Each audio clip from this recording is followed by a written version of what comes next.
Hello guys, today we are looking at the Marvel Legends Fang Foom Build-A-Figure. This may possibly be the best Marvel Legends Build-A-Figure to date. It is absolutely massive. I'm going to open off with the scale here, and to show it I brought down my End Hulk here. And End Hulk, as you guys may know, is a pretty decent sized figure, and yet he is absolutely diminished by the overall size of Fang Foom. It's actually incredible. This thing is monstrous. Maybe I can get my ruler. Obviously my ruler won't make it all the way, but from his head it's about 12 inches, and counting his horns when I measured it earlier is about 16 inches. So from foot to tip of horn, it's about 16 inches, maybe a little under. So this thing is huge. It definitely deserves to be known as one of the better, or even the best, Build-A-Figure yet. Before I start looking at the figure beyond the scale, I'm going to start with the parts breakdown here. This head is included with the She-Hulk figure. The upper torso is included with the Son of Hulk figure. The right arm and right wing are included with the Wendigo Build-A-Figure. The left arm and wing are included with the End Hulk figure. The lower abdomen is included with Doc Samson. The right leg is included with Absorbing Man. The left leg is included with Savage Grey Hulk or Classic Hulk, both figures released with the same part. And then finally, your tip of your tail here is included with the King Hulk figure.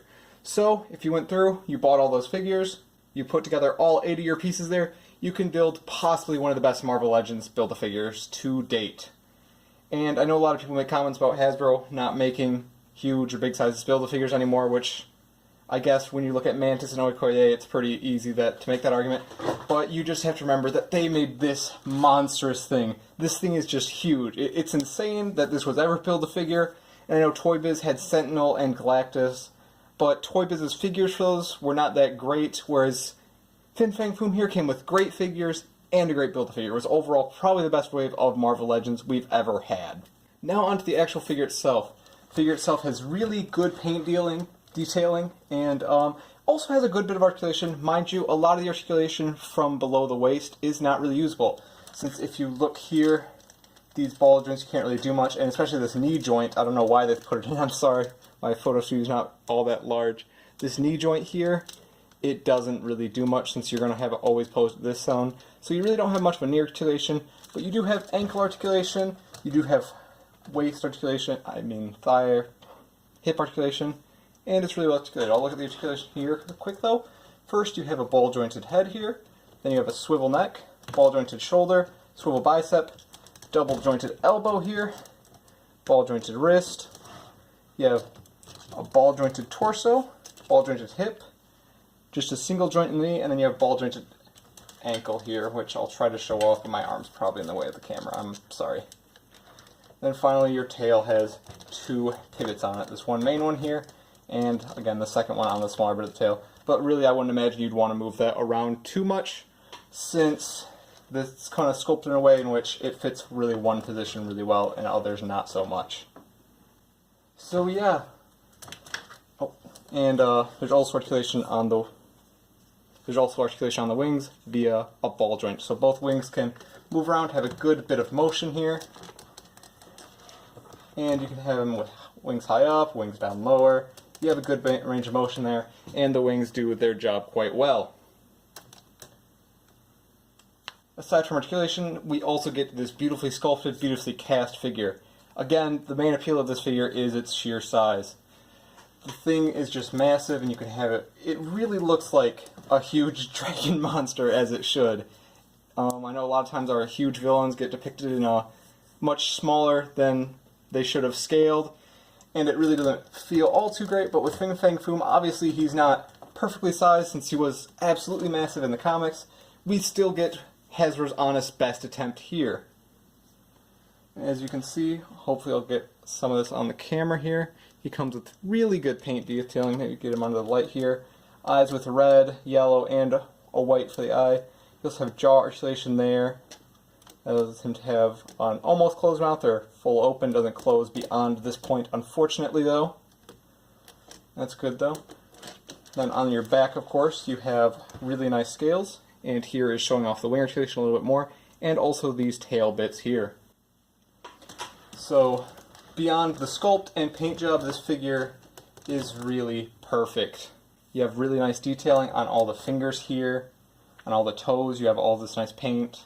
I know recently I reviewed the Cold Obsidian and that didn't get any paint on the nails on either hand or foot, so it's really nice to see it on a figure much older than the Cold Obsidian one.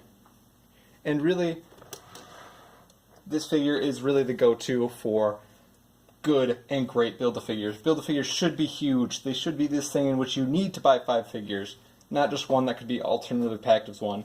I was fine with the Cold Obsidian one, but things like Mantis and Okoye, it's like, should this have been a Build-A-Figure, or should this have just been a basic release? Fang Foom definitely makes it clear you would never see this in a package. Never. And if you did, it would be a huge box set or SDCC exclusive that would warrant a high price point. I'd imagine if Hasbro sold this thing individually, nowadays it'd have to be at least $80, I'd say. And I wish this was as cheap at $80. Unfortunately, I paid a lot more than that for it. And to get a legitimate one, since I know the market is full of bootlegs right now, you're going to have to pay a pretty penny. I believe they're going for at least $300 for real ones. And there's a few differences between the real ones and knockoff ones, but I'm not too knowledgeable about that, so I don't really want to make this a definitive view of KO versus authentic. I do know that this one is real, though, as I bought it from a fellow collector who also sold to me the entire wave of loose figures, hence why I had End Hulk here. So I was able to pick this entire wave up and really got to have the best Build-A-Figure out there. I know Sentinel is also very high up there, and Galactus as well, but I think Fang Foom just tops them all off, just with his uniqueness. You have all these well-sculpted scales, you have all this nice paint detailing, you have a wash over the entire thing, a lighter wash over the brighter parts of him, and then your wings are fully articulated. It just really screams what a Build-A-Figure should be. This monstrous thing, you know?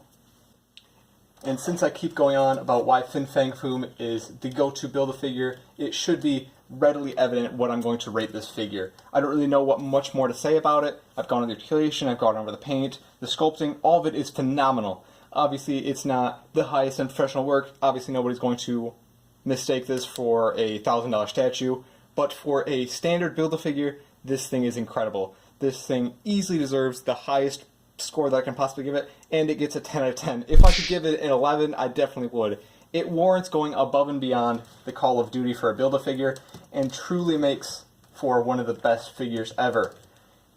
Obviously, if you have a Hulk collection or a Marvel Legends collection in general, I beg you to buy this thing, because this thing is amazing. You will get it, and your eyes will light up as soon as you open that package or whatnot.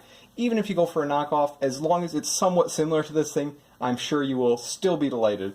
I'm not quite sure how the plastic quality of a knockoff or the paint does, but as long as they're using roughly the same sculpt, the sheer size of this figure and just how much detailing and paint and parts are all in it will just make anybody awestruck.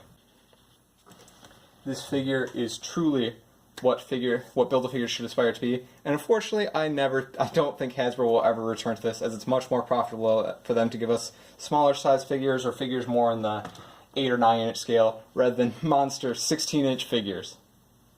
And that's Fang Foom, quite possibly the best of all time.